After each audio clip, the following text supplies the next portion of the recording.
Shavuatov. Shavuatov, on va faire cours sur notre paracha. Chaque fois qu'on va faire le cours, par exemple, sur la paracha de la semaine, on va toujours accompagner ça dans la route.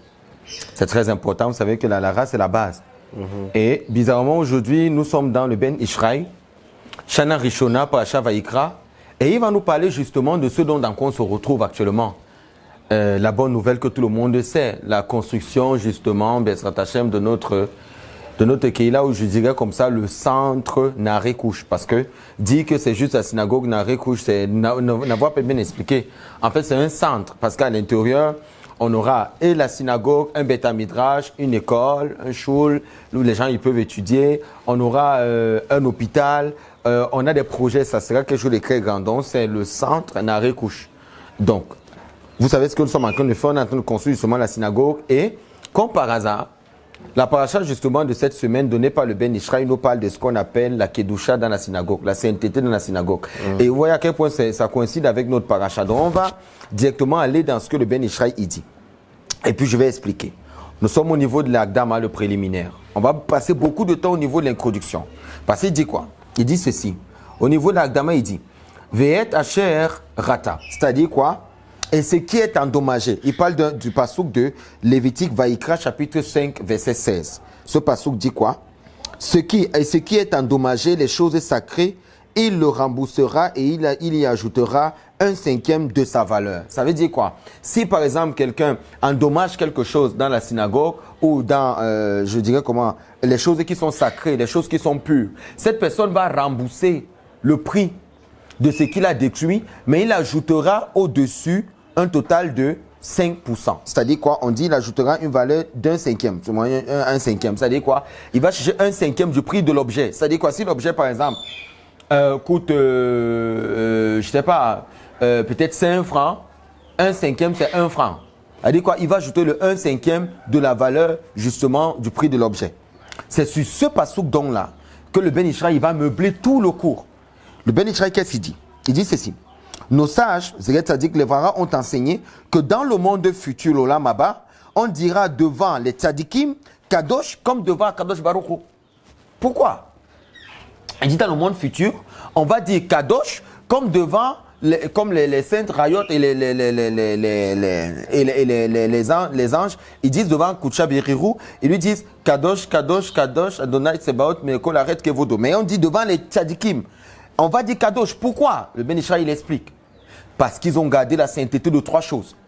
Quelle est la sainteté des 3 choses? C'est quoi les 3 choses qui justement arrivent à endommager les choses saintes? Il parle de la pensée. Il parle de la parole, le dibour, et il parle de l'action. Ah, c'est les 3 choses que nous allons voir dans la paracha Vaikra. À quel moment ces 3 choses interviennent et pourquoi elles sont importantes? Le Ben Ishraï dit ceci. Il dit, nos sages ont enseigné que dans le monde futur, on dira devant les justes Kadosh, tout comme devant Kadosh Baruch Hu. Il dit, c'est-à-dire 3 fois Kadosh, Kadosh, Kadosh. Quand il aura, autant pour moi, alors atteint la plénitude de la sainteté, de la Kedusha, de la pensée, de la Mekava, de la parole au niveau du dibour et de l'action au niveau d'Assé. Qu'est-ce qu'on comprend par là? On dit, on va les appeler Kadosh parce qu'ils auraient atteint la plénitude au niveau de leur pensée, au niveau de leur parole, au niveau de leur dibour, au niveau de leurs actions, autant pour moi. On reconnaît tous que c'est la chose la plus difficile de nos jours. Comment est-ce qu'on va réussir à l'intérieur d'un homme à réussir à aligner ces 3 choses? Pendant même que l'action, la main ne veut pas faire la mauvaise action, la parole le dit quand la main est faible.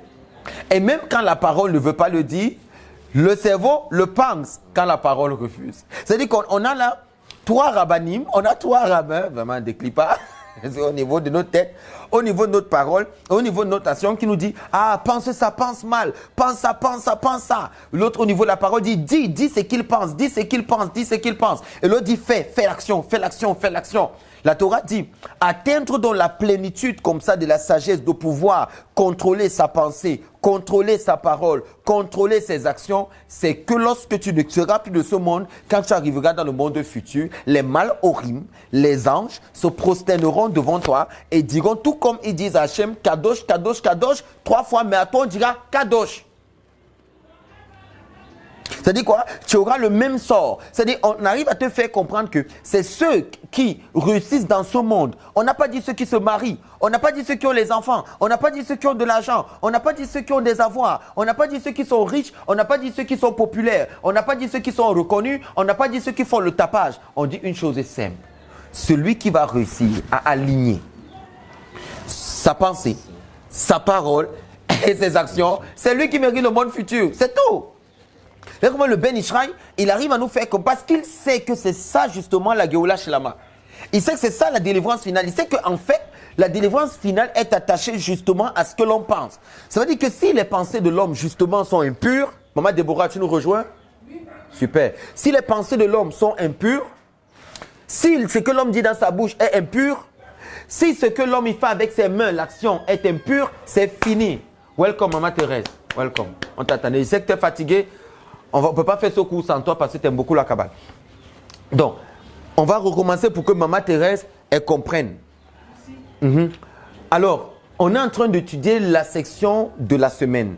Comme on a expliqué à Shabbat, que nous, la Torah, elle est divisée en parachutes, en parachas. Donc, la paracha de cette semaine, c'est justement le début du livre de Lévitique, qui est le 3e livre de la Bible, si tu veux, de la Torah. Dans ce 3e livre-là, le premier chapitre porte justement le nom du premier livre. Le premier livre qui veut dire il appela, notamment Lévitique, en hébreu, si tu veux, il appela, en hébreu on dit Vaïkra. Et Vaïkra, donc là, c'est ce qu'on est en train d'étudier. Tu as eu la chance, l'autre jour, on a fait beaucoup de choses, on a étudié cette paracha, c'est-à-dire on a parlé des animaux, notamment à Shabbat. Maron n'était pas là, mais on a parlé des animaux. On a expliqué pourquoi, quel est l'animal qu'il fallait, pourquoi il fallait donner tel animal. On a étudié notamment, par exemple, un passouk de la Torah qui dit ceci. Il dit exactement le livre de Lévitique à partir du chapitre 1, verset 19, chapitre 1, verset 18, chapitre 2, verset 1 de Lévitique. Il a dit 3 choses. La première chose qu'il a dit dans le chapitre 1, verset 19, verset 9 de Lévitique, il a dit « Lorsque un homme aura des moyens et qui décidera d'offrir un sacrifice à Dieu, il va donner ce qu'on appelle un taureau. » Mais c'est gros, c'est parce qu'il a des moyens. On dit « Son offrande sera considérée comme un parfum de bonne odeur. » Mais dans le verset maintenant 19 de cette même paracha, verset 17 autant pour moi, il est dit là-bas dans le chapitre 1 que lorsqu'un homme décidera d'offrir un sacrifice à l'Éternel et qu'il décide de donner un oiseau, ce qu'on appelle le ophot, la volaille, qu'il sache que son sacrifice sera un sacrifice de bonne odeur devant l'Éternel. Mais attends, pourquoi certains donnent les taureaux et d'autres donnent les oiseaux? Alors qu'on sait que le taureau est plus coûteux. Acheter un bœuf au Cameroun, c'est 700 000 francs par là. Des fois même 1 million de francs. Alors qu'un petit pigeon coûte 5 000 francs. Pourquoi est-ce que certaines personnes vont donner le pigeon et leur offrande sera agréée devant Dieu, un parfum de bonne odeur. D'autres donneront le bœuf et leur offrande sera agréée devant Dieu. Ça ne s'explique pas. Et dans le verset maintenant du chapitre 2, verset 1, le passouk 1, il est dit ceci. Même lorsque l'homme n'aura pas de l'argent pour offrir un taureau, pour offrir un oiseau, il donnera la fleur de farine. Et la fleur de farine, elle coûte moins cher qu'un pigeon. Elle coûte moins cher qu'un poulet. Et il ajoute là-bas, ce sera une offrande agréable comme ça à Dieu. Ça plaît à Dieu. C'est un parfum de bonne odeur. Maintenant, question simple. La Torah nous a expliqué quelque chose. Que lorsque tu donnes un taureau, offrande de bonne odeur. Tu donnes un pigeon, offrande de bonne odeur. Tu donnes la fleur de farine, offrande de bonne odeur. Mais quelle est la différence? Et c'est donc là maintenant que la Kabbale entre en jeu. Il est écrit comme ça dans ce qu'on appelle Torah Temima. Dans Torah Temima, il est écrit quelque chose. Il est dit là-bas que si un homme il a des moyens et qu'il décide d'offrir plutôt un pigeon à Dieu alors qu'il devrait offrir un taureau, c'est à source, c'est une malédiction. C'est interdit. La Torah dit, tu vas donner les choses selon les moyens que tu as. Si tu as beaucoup, ne regarde pas celui qui a donné peu, parce que toi tu dois donner beaucoup parce qu'Hachem t'a donné beaucoup. Parce que on a catégorisé tout le monde. Et il ajoute quelque chose. Là, maintenant, nous sommes au niveau de la Mishnah. Dans la Mishnah, il a dit ceci. C'est Maseret, quoi. Ça va me revenir. C'est dans Ketubot. Dans Ketubot, il a dit ceci. Il a dit exactement ceci. Que si donc, l'homme, il n'a pas ces 3 choses à donner, qu'il sache que tout ce qu'il devra faire devant Hachem, c'est le Shem Shamaïm. Ça veut dire quoi? La chose la plus importante, c'est avec le cœur. C'est-à-dire que tu peux ne même pas avoir la fleur de farine. C'est ton cœur qu'on regarde. De part dans cet enseignement dont on a sur le cœur, si l'état de cœur de quelqu'un, on dit là-bas que même si quelqu'un donne un taureau, ce taureau-là ne sera pas pris en compte. Avant, mais si tu comprends, même si tu donnes la plus grande chose comme ça à Hachem, que tu as donné tout l'argent que tu avais, imagine un instant, tu arrives ici et puis je donne tout mon salaire, par exemple, pour Hachem et que le salaire que tu donnes, tu commences à te fâcher dans ton cœur, tu murmures dans ton cœur, sache que tu viens d'avoir une malédiction. C'est pour ça que nous, on n'a pas les problèmes dans la Torah, dans le judaïsme. On n'a pas de problème avec les gens qui n'ont pas de moyens. On n'est pas comme dans les autres, je ne vais pas les citer pour que ça ne ressemble pas. On n'est pas comme les autres qui, quand tu n'as pas de moyens, ne te considèrent pas. Nous, on préfère même ceux qui n'ont pas de moyens parce qu'ils travaillent leur cœur. Parce que quand quelqu'un n'a pas les moyens, le meilleur trésor, oui, le meilleur trésor qu'il a, c'est son cœur. Il n'a rien d'autre, il n'a pas d'argent, il n'a rien, il dit, je suis obligé d'avoir le bon cœur qu'il faut. Je suis obligé d'avoir les qualités qu'il faut parce que je n'ai pas d'argent, j'ai rien du tout. C'est pour ça que vous voyez dans ces églises-là, ceux qui lavent le sol sont les personnes les plus humbles. Ceux qui nettoient les salles sont les personnes les plus humbles. Ceux qui sont toujours en train d'aller vider les poubelles, ce sont eux qu'on envoie au supermarché, ce sont eux qu'on envoie acheter les piles pour nos caméras, ce sont eux qu'on envoie te faire telle chose, parce que ce sont eux qui ont le cœur qu'il faut pour faire le travail. Mais regarde si quelqu'un a de l'argent, qu'il sache que son argent est un piège pour sa sainteté. Parce que lorsque tu as de l'argent, tu as des difficultés, il faut que tu sois extrêmement sage pour pouvoir descendre au niveau du cœur et ne pas considérer les avoirs que tu as et de considérer les gens au même niveau. Par contre, celui qui n'a pas d'argent, il n'a rien à perdre. C'est pour ça qu'on parle de lui dans Maaseh Ketubot et on dit que même celui qui n'aura pas, qu'il sache que tout ce qu'il fera, c'est Mina Shamaim, les Shem Shamaim. Il fera de tout son cœur. Et s'il fait de tout son cœur, ça vaut plus que celui qui a donné un taureau. Ça vaut plus que celui qui a donné un pigeon. Ça vaut plus que celui qui a donné la fleur de farine. Alors, qui est-ce que Dieu préfère? Il préfère tout le monde de toutes les façons. Mais la chose la plus importante pour lui, ce n'est pas la quantité de ce que tu donnes. Parce que Dieu ne regarde pas le salaire que tu as. Il ne regarde pas la quantité que tu as. Il ne regarde pas tes avoirs. Il regarde l'état de ton cœur. C'est l'état de ton cœur donc qui détermine tout le reste. Ça, c'était la belle parole que nous avons pu tirer de la paracha Vaïkra, qui est toujours en ligne maintenant. Maintenant, on a fini avec l'explication de la paracha. De dire même ceux qui venaient donner des offrandes dans le temple, venaient les donner pour la raison la plus simple, ils avaient besoin que Dieu se tourne vers eux. Mais il ne peut pas se tourner vers un homme si l'homme n'a pas le cœur qu'il faut. Aujourd'hui, on étudie encore quelque chose de plus incroyable. Excusez-moi d'avoir fait ce résumé, je sais que ça vous a aidé à mieux comprendre ce qu'on avait fait pour comprendre ceci maintenant. Regardez. Le grand rabbin de Bagdad, qu'on appelle Aben Ishraï, Rabbi Yosef Rahim, qui était le grand rabbin de Bagdad, possède halakha de son état. Il a écrit l'un des livres qu'on appelle halakha du Ben Ishraï. Et dans le livre des halakha des lois, halakha veut dire loi, dans son livre des lois, les halakha du Ben Ishraï, il dit quelque chose à l'intérieur. Il commente la paracha Vaïkra. Et c'est ça qu'on est en train d'étudier.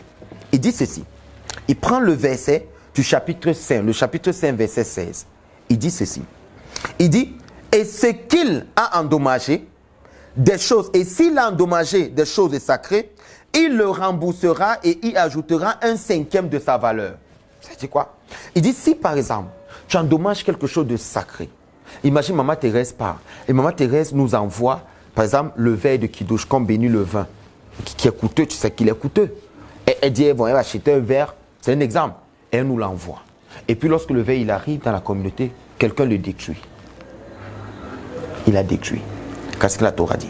La Torah dit, cette personne va rembourser le prix de ce kéli-là, de ce réceptacle, de cette coupe de kidouche, de verre de kidouche, mais va ajouter un cinquième. C'est-à-dire que si ça coûte 5 francs, la personne va ajouter 1 franc dessus sur le prix d'achat. C'est-à-dire que le 1 cinquième, qui est la valeur, c'est ce qu'on appelle en hébreu le kolel. C'est-à-dire qu'une partie de toi doit être prélevée pour ajouter sur le prix d'achat. Regardez comment la Bible est juste, regardez comment les Écritures sont justes. Tu n'offriras pas, il faut ce qu'on appelle un korban ola, le sacrifice de culpabilité. À un moment, il faut qu'il y ait une partie de toi qui intervienne dans le remboursement de ce que tu as donné pour calmer le cœur. Parce que ce n'est pas parce que tu dois de l'argent à quelqu'un et que tu dépasses la date d'échéance pour rembourser que tu ramèneras la même somme. La personne ne sera pas fière même si tu as donné le même montant que tu devais. Mais le fait d'ajouter un cinquième dessus calme le cœur de la personne parce que la personne considère le moment d'attente et comprend que toi, tu comprends la douleur qu'elle a dans son cœur. C'est c'est-à-dire, c'est tellement profond. Mais ce n'est pas sur ce sujet-là que nous sommes aujourd'hui. Mais il se sert de ces versets pour expliquer quelque chose. Il dit ceci. Nos sages ont enseigné que dans le monde futur, le Lamaba, c'est-à-dire que lorsqu'on meurt, on va dans le monde futur. Il y a un monde qui vient après notre monde ici. Et c'est un monde merveilleux. Et il dit, dans le monde futur qui arrive, il dit ceci, on dira devant les justes, saint. Donc, les anges, quand ils vont voir un juste arriver, ils vont crier saint. On sait tous dans la Bible qu'il est dit que les anges disent devant Dieu 3 fois saint, saint, saint, saint. En hébreu, ils disent kadosh, kadosh, kadosh. Il dit ici que lorsque quelqu'un qui est juste va se présenter dans le monde futur, les anges diront de lui Kadosh. Ils vont l'appeler saint. Mais attends, on sait bien que les Malhorim, les anges, ne se prosternent que devant le maître du monde. Comment est-ce possible aujourd'hui que les anges décident de se prosterner devant un homme? On donne maintenant, le Ben Ishraï, il donne la raison. Il dit ceci. C'est-à-dire 3 fois saint concerne Dieu. Que 3 fois saint c'est pour Dieu, mais quand les hommes y viendront parce qu'ils ont un degré de sainteté, on va dire saint une fois. Je ne comprends pas. Quel est l'enseignement derrière? On n'a pas la prétention de dire qu'on atteint la sainteté de Dieu. Mais je pense que ceux qui ont même la capacité de dire saint dans leur bouche sont déjà saints. Maintenant, si Hachem, Dieu, il est 3 fois saint, comme on le dit, et que l'homme qui réussit à ne pas endommager quelque chose de saint, quand il arrive de l'autre côté, si on l'appelle saint, ça veut dire qu'il reste 2 dimensions à l'homme qui permettent justement à l'homme d'atteindre la dimension où. Et ces 2 dimensions ne sont pas ouvertes à l'homme. Je ne vais pas citer le mot, mais vous comprenez ce que je dis. Mais déjà, l'homme, il est appelé déjà saint. Pourquoi? Parce qu'il n'a pas endommagé ce qui était saint, ou parce que ce qui était saint, qui était endommagé, il a en remboursé en ajoutant 1/5. Maintenant, dites-moi, 1/5 c'est quoi? Malka, s'il te plaît, c'est quoi 1/5?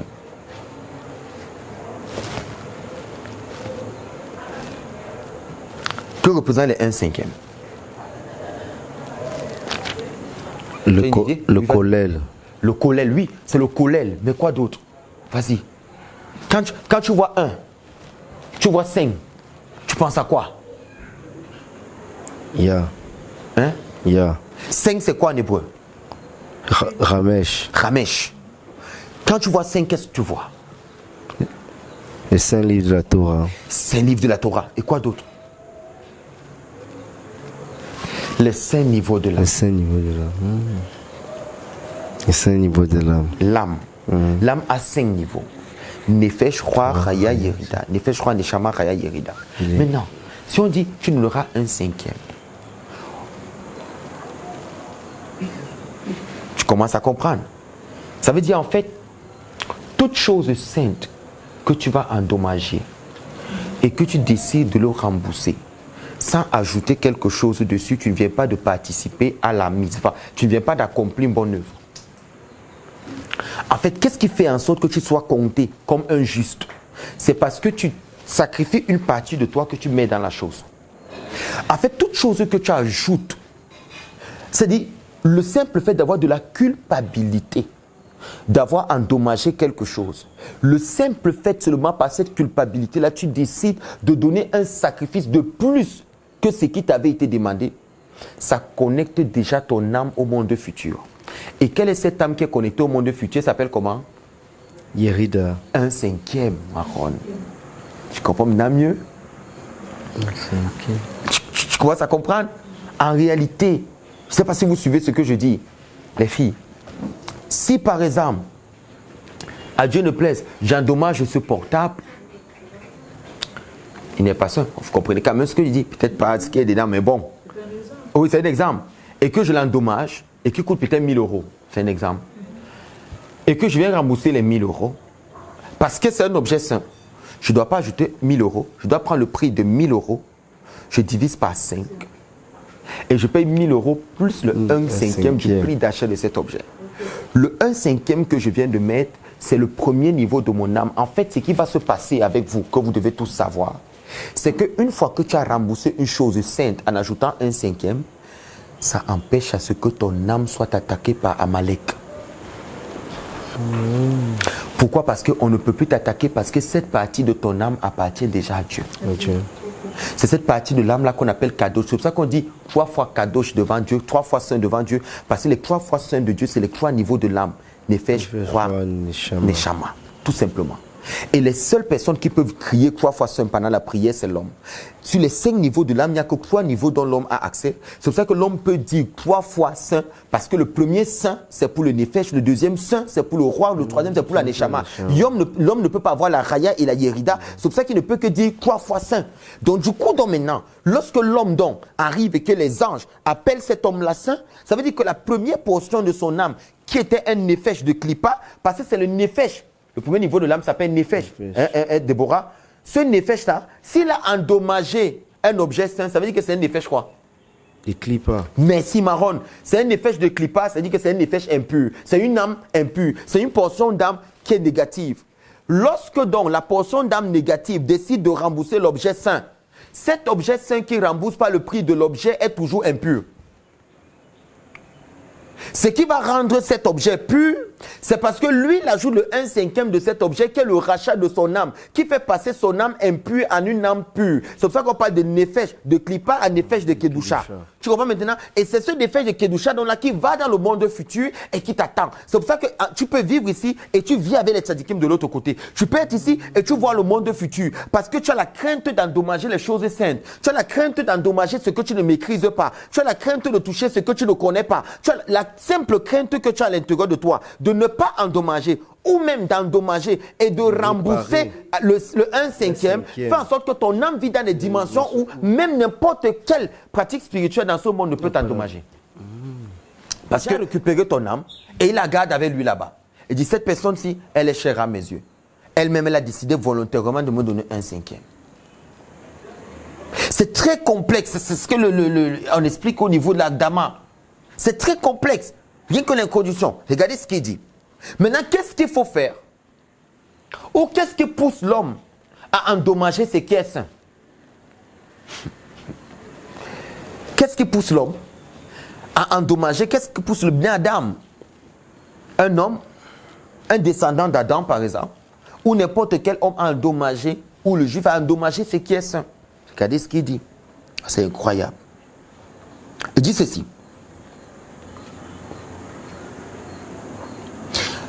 Cet homme-là qu'on appelle saint, Kadosh, on l'appelle saint tout comme les anges appellent Dieu 3 fois saint. Kadosh, Kadosh, Kadosh, saint, saint, saint.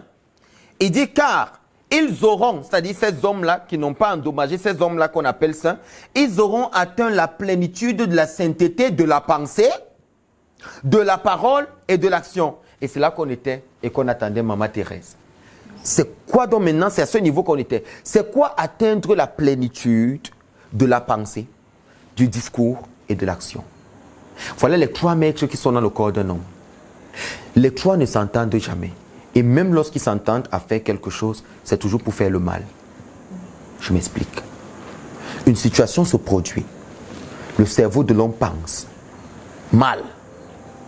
Et veut pousser la bouche à exprimer ce mal. La bouche refuse. Et même quand la bouche parlerait, la bouche veut pousser les mains à agir. Les mains refusent. Et même quand les mains acceptent de faire le sale boulot, la bouche ne veut plus parler. Après, les mains ont peur de s'exécuter. Et même quand la bouche ne veut plus parler, le cerveau continue à murmurer. Ce sont les 3 forces qui sont à l'intérieur de l'homme. Il dit, la plénitude que l'homme atteindra, que ce qu'il pense, c'est ce qu'il dit et c'est ce qu'il fait. C'est ce qui méritera, ce qui permettra à cet homme que son âme soit connectée en haut et qu'il vive dans le monde futur. Parce qu'on sait que dans le monde dans lequel on vit, rares sont les hommes qui arrivent à aligner ces 3 choses. La pensée, la parole et l'action. Plein de personnes pensent mal et ne l'expriment pas. Tout comme il y a des gens qui pensent bien et ne l'expriment pas. Tout comme il y a des gens qui pensent bien mais ne font pas d'action. Tout comme il y a aussi des personnes qui pensent mal, parlent mais ne font pas. Comme il y a d'autres également qui pensent mal et mettent en action le mal qu'ils ont fait. C'est pour ça qu'il faut savoir que la faute, elle n'est pas au niveau de l'action, la faute au niveau de la pensée. Parce que c'est la pensée en fait qui définit la faute. L'action vient après, c'est un exécutant. Qu'est-ce qu'il dit donc maintenant? Il dit maintenant, le mot ve'et, il faut que je l'explique bien pour qu'on puisse comprendre. Il dit dans notre verset, en fait, qu'est-ce qu'il dit? Il dit qu'il faut aligner la sainteté de la pensée, de la parole, de l'action, ayant éliminé leur penchant au mal. Ça veut dire, pour pouvoir aligner ça, il faut que le penchant au mal quitte. Regarde par exemple, je vous le dis souvent, ça vous choque, mais je vais vous le dire par exemple aujourd'hui. Lorsque vous avez face à vous quelqu'un qui est toujours en train de pleurer, les larmes, en fait, il faut, ça je le dis parce que j'ai étudié, mais sachez que les larmes, selon l'interprétation que les maîtres donnent, c'est de la manipulation. Je m'explique. En fait, il ne faut jamais pleurer. Chaque fois que vous pleurez, ça prouve deux choses. Ça prouve que vous mentez. C'est là que vient l'expression juive qui est venue en français, les larmes de crocodile. Mais maintenant, est-ce que vous savez que le crocodile ne pleure jamais? Ah, je vous l'apprends. Je suis en train de vous l'apprendre. Lorsque les Juifs disent les larmes de crocodile, c'est une façon de dire la personne est fait semblant. Parce qu'en fait, le crocodile, il n'a pas de larmes. Chaque fois que vous verrez le crocodile pleurer, c'est lorsqu'il mange. Oui. Pourquoi? Parce que quand le crocodile pleure, les larmes sortent pour lubrifier sa viande. Donc, quand les larmes sortent à l'intérieur des yeux du crocodile, c'est parce qu'il est en train de manger. Chaque fois qu'il mange, il pleure. Parce qu'il a besoin que ce liquide soit sécrété pour macérer bien la viande, pour mieux l'avaler. Maintenant, lorsqu'on dit à quelqu'un qu'il a les larmes de crocodile, c'est parce qu'on sait qu'en fait, le crocodile de tous les animaux, le crocodile ne pleure pas en soi. Donc, ça veut dire que la personne est fait semblant. Maintenant, venons un peu sur le mot semblant, puisque c'est une sagesse que je vous donne. Vous devez savoir que lorsque quelqu'un se met à pleurer, c'est parce que la personne va attirer l'attention et parce que la personne veut manipuler. Vous devez le savoir. Et autre chose que je vais vous dire aujourd'hui, les larmes sont l'expression de la volonté du cerveau. Cerveau en hébreu, moar. Niveau de la mekava. Chaque fois que quelqu'un il pleure, dans ses larmes, il va profiter de ce moment émotionnel-là pour transférer tout le venin qu'il a dans sa tête et dans son cœur. Et il le fera sortir par la bouche. C'est pour ça que vous devez faire très attention de ne pas pleurer, parce que quand vous pleurez, vous transférez l'émotion par les larmes. Et sachez aussi quelque chose, les gens qui pleurent beaucoup, ce sont les gens qui ont le mauvais cœur. Je vous dis quelque chose qui va vous choquer, ça va vous apprendre une sagesse. Vous devez savoir que si vous parlez à quelqu'un, la personne se met à pleurer à l'instant, il faut savoir que la personne a un cœur très dur. Et ce que vous dites à la personne est en train de blesser son orgueil. Il faut comprendre ce que je dis. Comprenez le sens que je dis. Parce qu'en fait, les personnes qui sont saines d'esprit n'auront pas de douleur jusqu'à ce niveau, d'arriver au niveau émotionnel. Parce qu'en fait, ceux qui ne sont pas émotionnels sont les personnes spirituelles. Mais les personnes qui sont très émotionnelles, ce sont les personnes négatives. Il faut faire cet effort-là d'éloigner au maximum, parce que s'il y a des sages qui vous voient en train de pleurer, ils sauront simplement que vous êtes tous des menteurs. C'est pour ça que dans toutes les fêtes juives, on les ramène à la dimension de la joie. Pourquoi? Parce qu'un petit moment de tristesse pourrait prouver que la spiritualité de cette personne est extrêmement basse. Autre chose, je vais vous dire, n'acceptez jamais que quelqu'un vous amène à un état émotionnel. Qu'est-ce qu'il appelle l'état émotionnel? Que jamais vous ne vous retrouvez dans une position où quelqu'un vous fait culpabiliser, vous fait pleurer. Comprenez ce que je suis en train de vous dire. Il faut faire cet effort surhumain d'être au-dessus au maximum de toute personne qui voudrait vous amener dans les événements de tristesse pour attirer votre compassion ou pour susciter de l'empathie en vous. Parce que quand vous avez de l'empathie, vous ne raisonnez plus. Et l'empathie provoque le libre arbitre de l'homme.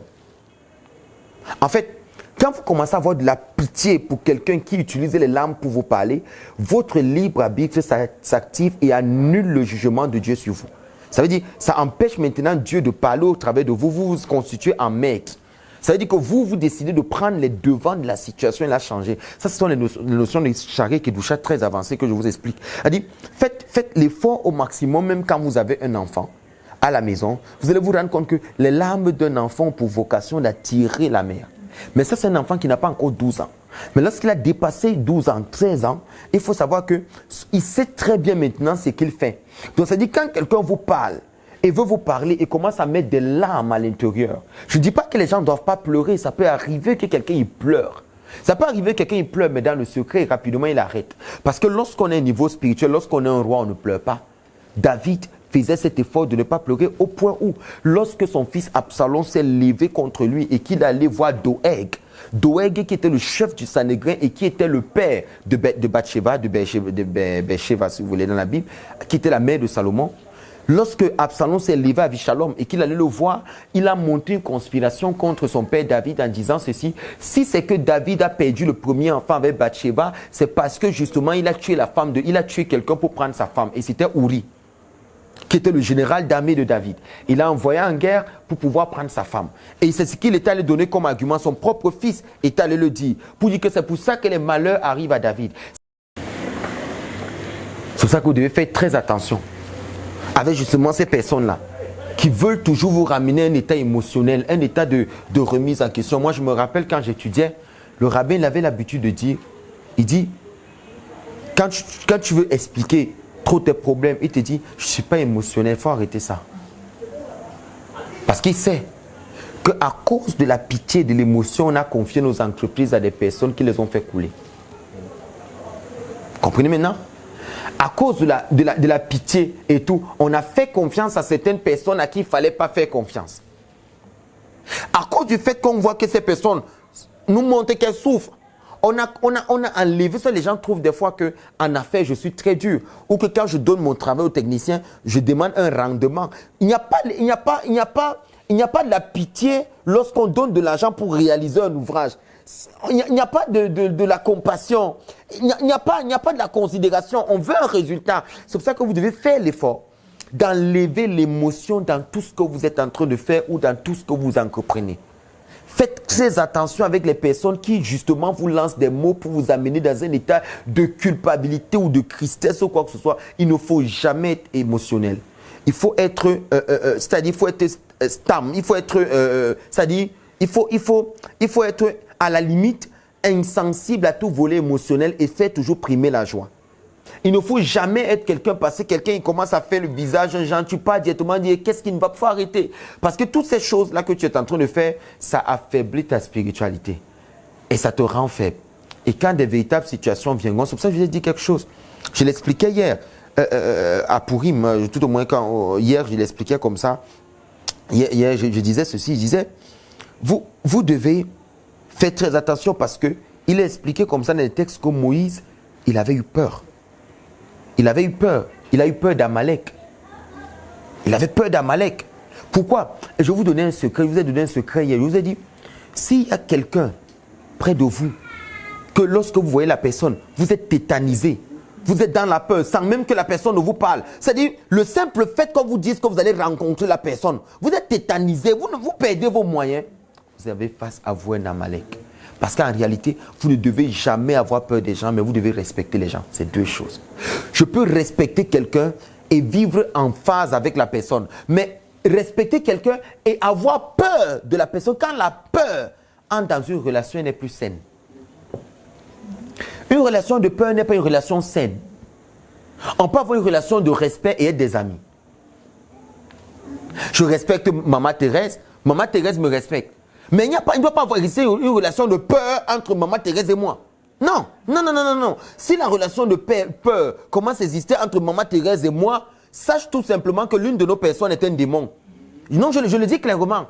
L'une d'entre nous est un démon. Il ne doit pas exister de peur. Il doit exister la fraternité, l'amitié, la complicité et tout, et tout, et tout. Dans le respect, comme les gens disent. Mais il doit y avoir une complicité. C'est la complicité qui prouve la sainteté d'esprit. Mais si on se sent stigmatisé, on se sent écrasé, on se sent frustré, on se sent pas considéré, on a peur, on est paniqué, on tremble à l'intérieur. Cette relation n'est pas saine. Elle n'est pas saine. Mais regardez, vous avez peut-être l'impression qu'il est tiré loin. C'est pour ça qu'on dit ici que pour pouvoir atteindre la sainteté de la pensée, de la parole et de l'action, il fallait avoir des pensées positives. Il fallait enlever le mal en soi. Mais ça, c'est compliqué. Pour que le mal quitte donc en soi, il faut qu'on arrête d'être émotionnel. Je vous explique. Vous allez comprendre pourquoi j'ai parlé de l'émotion. Parce qu'en fait, c'est l'émotion qui vous amène à juger vite. Quand vous êtes quelqu'un d'émotionnel et quelqu'un de sensible, Maman Déborah, tu sais ce que dit? Quand vous êtes quelqu'un d'émotionnel, vous ne vous remarquez pas quelque chose? Si vous enlevez l'émotion dans votre façon de faire, vous serez comme Déborah. Vous n'avez pas remarqué quelque chose sur Maman Déborah? Vous n'avez pas remarqué? Vous avez l'impression que c'est une qualité, c'est tout à ton honneur. C'est une qualité. En fait, vous ne savez pas si elle est fâchée. Vous ne savez pas si elle est contente. Vous la voyez seulement en joie. Vous voyez un peu. Elle vit sa vie et tout. Quand on a cambriolé ma maison de l'autre côté, moi, j'étais dépassé. Donc moi, il pleure qu'on va cambrioler la maison. C'est pas qu'elle est insensible, mais c'est que ce caractère-là, elle a la grâce d'être née avec. De ne pas vite se jeter. Elle n'a pas d'amis. Pas d'amis, fille qui a venu. Pour faire quoi? Elle n'en a que foutre. Elle fait son business. Elle livre ses colis, paye-lui son argent. Elle n'est pas là pour son PDM. Elle te donne tes chaussures, tu donnes son argent. Elle va au travail, elle rentre le soir, elle fait son business le soir et tout. Elle n'a pas de temps. Vous voyez, quand vous êtes ce genre de personne, vous avez moins de problèmes. Maintenant, si vous voulez comparer sa vie, vous verrez qu'elle a moins de problèmes. Elle n'a pas un genre de problème. Elle n'a pas un problème de frustration tel ami m'a craillé aujourd'hui. Non, c'est parce que justement, lorsqu'on est quelqu'un de trop émotionnel, on ne sait plus contrôler nos relations. On est perdu dans nos choix de vie. Parce que c'est le fait d'être émotionnel qui nous amène à vite juger parce que le fait d'être émotionnel crée une sensibilité à l'intérieur de nous et on est très vite choqué par l'émotion. Ça, je vous dis toujours, des fois, quand quelqu'un veut à tout prix vous écraser avec des paroles, restez, n'ayez pas de mettre le coton dans vos oreilles, mais mettez-moi un coton spirituel et écoutez, mais ne dites rien du tout. Évitez de prendre certaines paroles à cœur parce que ça va rendre votre cœur malade. Il faut, des fois, quand certaines personnes parlent, il faut laisser passer son discours comme du vent. C'est de la sagesse. Vous écoutez, vous écoutez, vous écoutez. Plus que la personne veut vous humilier, elle pense vous humilier, elle pense vous mettre à un état vraiment, un état très bas. Tu restes tranquille. Tu ne parles pas. Mais lorsque tu vas agir, fais-le aussi sans émotion. Oui. C'est ça la qualité de certaines personnes. C'est pour ça que tous ceux qui servent Dieu ne doivent pas être des gens qui ont de la retenue quand ils vont faire le mal. Si quelqu'un a de la retenue pour aller faire le mal, c'est quelqu'un d'émotionnel. Mais quelqu'un en réalité qui est en train d'aller faire une action et qui finit son action, c'est quelqu'un qui a beaucoup de retenue en fait avant de la faire. Je m'explique, vous allez comprendre, ça vous embrouille un peu. On dit, on a retenu la main de David lorsqu'il a voulu taper sur Saül, non? Pourquoi? Parce que justement, David, à cette époque, n'avait pas encore toute la formation pour être roi d'Israël. Il était encore animé un peu par l'émotion. Il s'est dit, je vais rendre le mal à celui qui m'a fait du mal. Mais on lui a dit non, il a retenu sa main et dit, je ne fais pas. Mais regarde quelqu'un qui a de la maîtrise. C'est quelqu'un qui, lorsque tu finis de parler, il va rester tranquille. Il va te répondre dans 4 jours. Ah ouais. Il ne fait pas les choses à chaud. Non, tu ne me mets pas under pressure. Non, non, non, non. Pourquoi tu me mets pas dans un état de bou. Non, non, non, non, non, non, non, non, non, non, non, non. Je dois pouvoir garder mon sang froid à toute situation parce que le sang qui chauffe provoque le péché. Je dois faire l'effort pour que la vibration de mon sang n'augmente pas. Que les gens ne me mettent pas dans une situation où je serai dans une émotion extrêmement terrible. Je dois faire très attention. Je vais vous raconter une petite histoire qui va vous permettre de comprendre ce que je dis. C'est une illustration. J'avais donné de l'argent, c'est un exemple, quand tu n'as pas d'habitation et que c'est chaud, tu dis ok, vu que j'ai plus de maison et que je me retrouve dans la situation où je suis, je vais d'abord prendre un appartement meublé, au moins pour 10 jours, en attendant de régulariser ma situation. Alors, on te dit, l'appartement meublé, ça coûte tant. Qui est la personne qui te dit? Peut-être c'est ton chauffeur. Tu enlèves l'argent, tu le remets, il t'envoie les photos d'une maison, tu es fier de la maison que tu vois. Après, tu l'appelles, tu as fait comment? Il dit, j'ai payé. Tu as payé combien? Nous, on a demandé, il y avait 240 000 francs et puis il y avait la caution qu'il fallait payer à part. Il dit, bon, il n'y a pas de problème. Aujourd'hui, par exemple, tu dis, allons, tu me montres la maison et puis tu arrives, tu te rends compte que les photos qu'on t'a montrées n'ont rien à voir avec ce que tu vois. Tu regardes la maison de ma mère est mieux, je n'insulte pas la maison de ma mère, mais si je le dis, vous comprenez de quoi je parle. Et puis tu te poses la question, tu dis, tu me connais bien. Tu sais que je ne peux pas habiter dans ce genre de... Je suis avec moi depuis plus de 5 ans et tout. Vous voyez, cette situation-là qui vient de t'arriver, avant de répondre, pose-toi une question simple. Je suis dans quelle période? Pourquoi aujourd'hui, c'est lui qui veut me mettre dans une situation où normalement je devrais l'enfermer?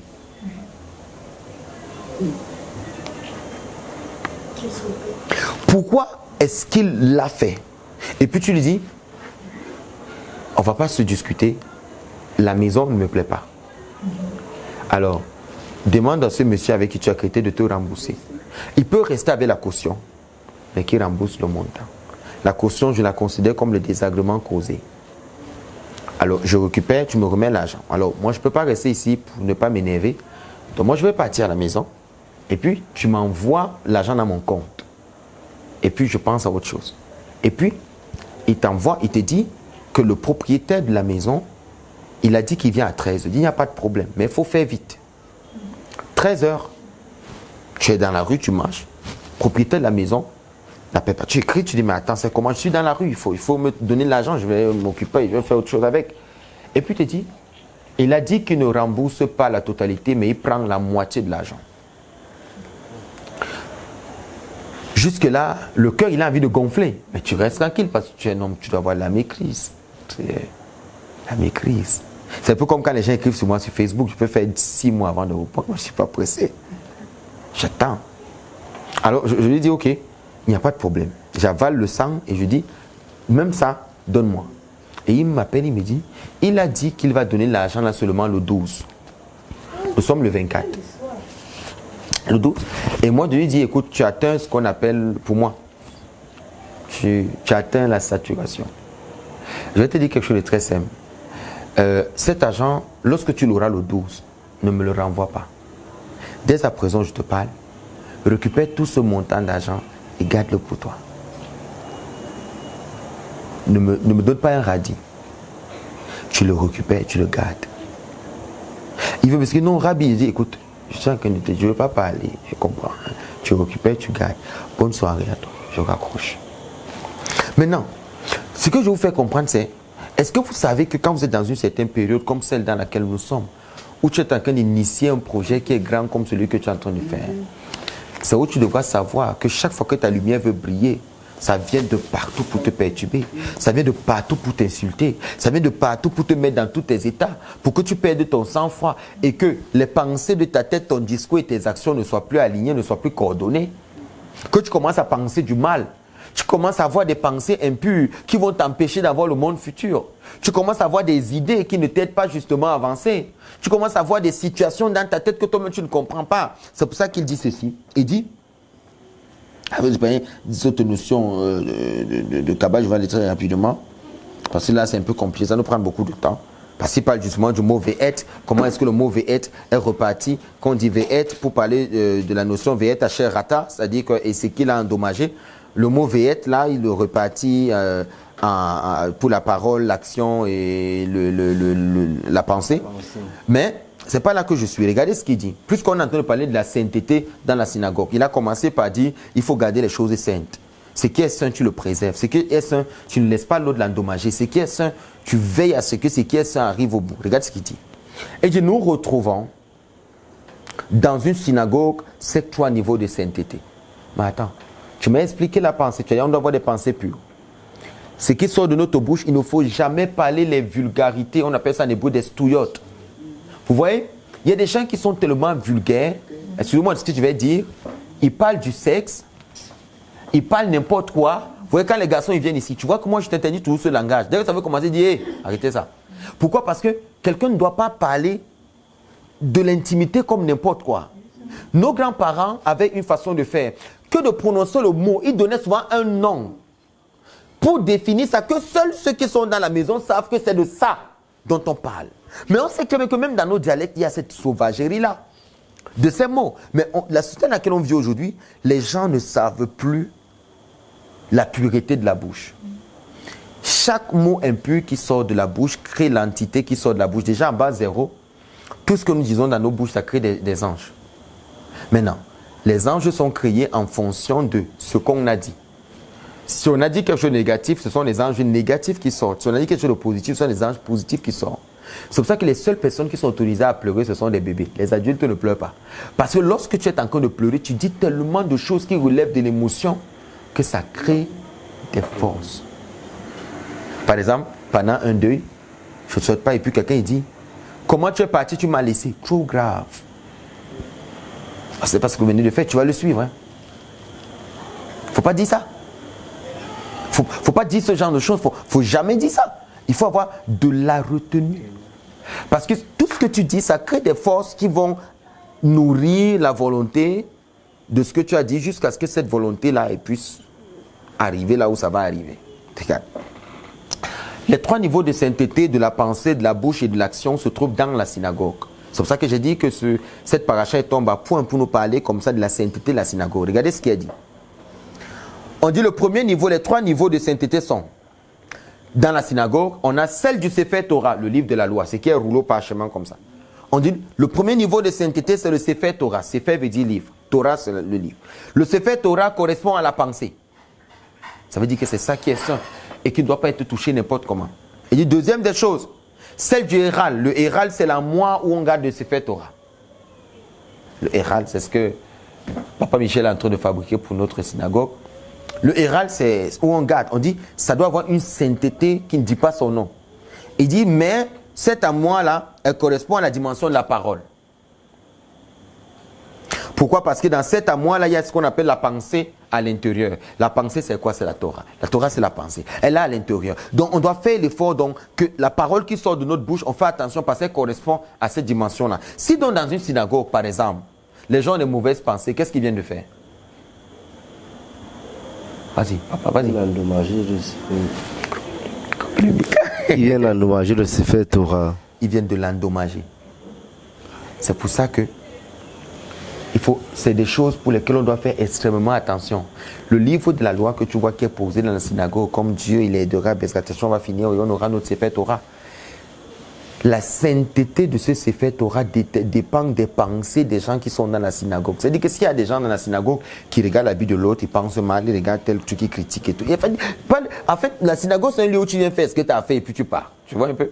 Ce n'est pas un lieu où tu viens et puis tu commences à regarder. Ah ouais, l'autre là, il est. Et puis non. Vas-y, papa. S'il vous plaît, Rabbi, est-ce que le fait qu'il y ait l'amour, le Héral, ce ne serait pas plutôt pour empêcher les pensées de pouvoir parvenir jusqu'au Sefer Torah? Toi, tu es au niveau du Héral. Moi, je suis au niveau du Sefer. Je vais arriver au niveau du Héral. Le Sefer Torah, il est ouvert. Lorsqu'on le fait sortir, c'est exposer les pensées des hommes. Au moment où le Sefer Torah, il est posé sur la table, un homme ne doit pas avoir une pensée impure. C'est comme chez les catholiques, lorsqu'on passe avec le Saint, ça s'appelle sûrement le Saint Sacrement, c'est ça? Lorsqu'on passe avec, mais tu ne peux pas faire n'importe quoi. Selon les canons catholiques, parce que les gens, ils tombent. Moi, j'ai vu quand j'étais servant de messe à l'époque. J'ai vu comment on passe avec ça et puis j'ai vu les gens tomber. Tu ne peux même pas regarder cette chose en face si tu es compliqué. Tu ne peux pas. Regarde donc. On dit, ça révèle les pensées. Si les pensées de l'homme sont impures, c'est très dangereux. Mais la chose la plus dangereuse, c'est quoi? C'est lorsqu'il parle du Héral. Dans le Héral, il y a le Sefer Torah qui est considéré comme la pensée. Ça porte ce qu'on appelle la pensée à l'intérieur. La pensée, c'est la loi. Maintenant, tu dis que c'est fermé, donc c'est censé protéger les paroles. Mais regarde, est-ce que tu sais que la bouche d'un homme peut fendre des murs? Si. C'est pour ça que je dis donc que cette porte fermée, c'est comme la bouche de l'homme qui est fermée. C'est écrit dans Ecclésiaste chapitre 5. L'homme a réussi à dompter tous les animaux de la nature, mais il n'a jamais pu dompter sa langue. C'est-à-dire qu'il n'y a rien de plus noble dans ce monde que le silence. Comme je l'ai dit dans un enseignement, si tu veux voir, ferme tes yeux. Si tu veux aller loin, ferme ta bouche. Si tu veux voir loin, ferme tes yeux. Non, fais de la Torah, petit. Voilà mon fils, maman.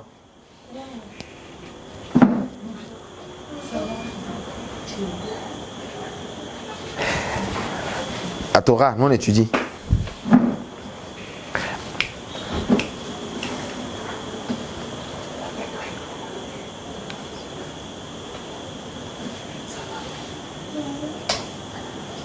Donc, petit moment de distraction. Donc, ce que je suis dire, c'est que je disais quoi? Si tu veux voir loin, ferme les yeux. Et si tu veux que tes projets aillent loin, ferme la bouche. Le plus ma bouche est fermée, le plus je vais loin dans la vie. C'est tout. C'est-à-dire que ces deux notions nous font comprendre justement la dimension de la parole. C'est comme ça que je dis, on ne fait pas les causettes dans la synagogue. Tu vois maintenant pourquoi? Parce que ça endommage le Héral. Tu vois, par exemple, quand on fait la Hamida, tu ne peux pas bouger, tu ne peux pas parler, tu ne peux rien faire. Mais il y a des gens, on est à quel niveau là? Tu vois un peu. Non, mais attends, vous êtes en train de... C'est très dangereux. Regarde la dernière des choses. Il dit, la troisième dimension de la sainteté, c'est la synagogue elle-même. Elle est considérée comme étant l'action. Il dit, qu'est-ce qu'il ajoute? Il ajoute en disant, nous sommes donc appelés à respecter la sainteté du Beth Knesset, c'est-à-dire que la maison de prière, et aussi nous atteindrons la sainteté de notre pensée, de notre parole et de notre action. C'est-à-dire que si dans la synagogue que nous allons construire, on la garde propre, on la garde belle, on ne permet pas n'importe qui d'arriver là-bas. Chacun a sa fonction. Il y a des règles. Si on garde les choses saintes, dans la sainteté la plus pure, c'est la seule chose qui peut aligner. Autrement dit, l'exercice personnel d'un homme ne pourrait aligner ses pensées, son discours et ses actions. La seule chose qui pourrait aligner les pensées, le discours et les actions d'un homme, c'est lorsqu'il fait un service saint pour Dieu. C'est le service saint, justement, de préserver ce qui est sacré, C'est ça qui fait en sorte que les pensées de l'homme s'alignent avec tout. Nous sommes dans une société où quelqu'un te dit ce qu'il ne pense pas et ce qu'il pense dans sa tête, il ne le dit pas, mais il fait quand même ce qu'il pense. Mais quand il va sauter ça comment? En fait, il a pensé un truc, il te dit autre chose, mais ce qu'il pense, c'est ce qu'il fait. Maintenant, tu as sauté ça comment? Comment tu as sauté la bouche? Comment tu arrives à faire ça? L'autre même, il ne pense pas ça, il ne dit pas, mais il fait quelque chose qui est né de... Tu vois, qui est né de nulle part, mais il a quand même, il fait. Ah, qu'est-ce que j'ai bien fait? Ah, c'est arrivé comme ça. Non, c'est pas arrivé comme ça. Il dit, c'est ce qu'on est censé comprendre ici, au niveau de l'introduction, que si on arrive à garder la synagogue dans l'état, parce que c'est dans la synagogue, justement, qu'il y a les deux premières dimensions, le Sefer Torah et le Héral. La moi pour le Sefer Torah, c'est dans la synagogue. Mais pourquoi il met la synagogue dans l'action? Parce que l'action subit deux maîtres, la pensée et la bouche. Les mains sont seulement là pour écouter ce que la pensée dit, ce que la bouche dit. C'est pour ça que la Mishnah, il y a une Mishnah qui dit la main, c'est l'être humain et l'être humain est dans sa main. C'est-à-dire qu'on arrive à comprendre qu'en fait, tout est au niveau de nos mains. Même les mains, si que tu vois, tu ne dois pas toucher n'importe quoi. Les mains, si que tu vois, sont l'expression de notre parole et de notre pensée. Ça veut dire, être productif ou contre-productif à ce qu'on pense et à ce qu'on dit. C'est pour ça que je vous dis tous les jours, la sainteté des mains ne se trouve pas seulement dans le lavage de celles-ci. La sainteté des mains se trouve dans les pensées et la bouche. Si l'homme arrive à contrôler ses pensées et sa bouche, il attire une autre force sur ses mains. Plus que les mains subissent l'action. Les mains ne sont pas là pour deux autres choses que prendre le téléphone, je l'ai pensé. Même lorsque la pensée serait complètement détachée de la main et que peut-être la main n'entend pas ce que la pensée est dit, en ce moment-là, même la bouche dit, quand on te demande de prendre le téléphone, allez, prends-le. Tu vois maintenant, et dans la main, il y a un pouls, et il y a un cœur, il y a des forces. On a 14 phalanges sur une main, 14 phalanges sur deux, ce qui fait 28. Plus les deux dimensions, si ça fait 4, ça fait 32. 32, c'est le cœur.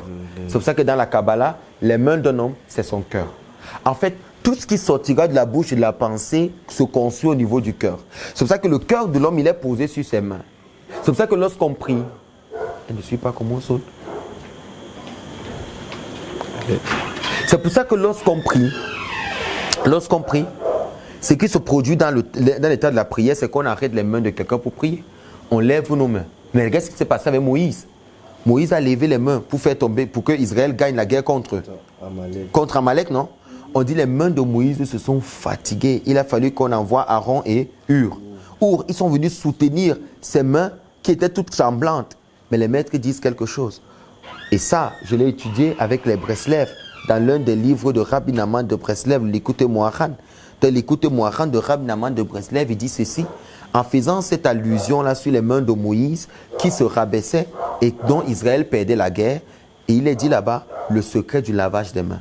Que les mains portent une impureté et quand les mains sont impures, on perd les batailles. Mais attends, si la pureté des mains est liée au fait peut-être qu'on se lève tôt le matin, on les lave à cause de l'impureté de la mort de la nuit, si on suit ce que le Ben Ishraï nous dit là maintenant, dans ses alarotes, on arrive à comprendre simplement qu'en fait, ce qui nous fait perdre la bataille n'est rien d'autre que notre cerveau et notre bouche. Oui, vas-y. Non. Oui, notre cerveau et notre bouche, qui justement vient déposer le valise entre nos mains. Parce qu'en fait, les mains, c'est ça. Si tu apprends à quelqu'un aujourd'hui à tenir sa bouche, à tenir ses pensées, parce que pour moi, le problème n'est pas la bouche, parce qu'on a des gens qui ne parlent pas, mais qui pensent mal. On a des gens qui sont plus dangereux dans la pensée que la parole. On devrait apprendre aux gens à purifier leurs pensées et leur faire comprendre que toute personne que tu vois a un point de lumière sur lui, ne voit pas tout le monde comme étant un démon. En bas zéro, considère chaque personne comme ayant le côté de la lumière. Vois d'abord le côté positif d'un individu et mets le côté négatif en second plan. Ainsi, quand tu voudras juger, tu ne pourras pas juger parce que tu verras le positif en premier. Mais si certaines personnes pensent aujourd'hui que le fait justement de penser en mal des gens est une œuvre du Saint-Esprit, ça n'a rien à voir. Rien à voir. S'il faut regarder les gens sur leur mauvais plan, on n'accepterait personne. C'est parce que justement, toute personne a quelque chose de bien. C'est le côté bien qui fait qu'on reste ensemble. Si vous, regardez, je vais vous donner un exemple simple qui va un peu vous choquer. Faites un peu de l'expérience ici. Rencontrez quelqu'un et jugez la personne sur un craint négatif à l'instant. Et après, il y a un problème.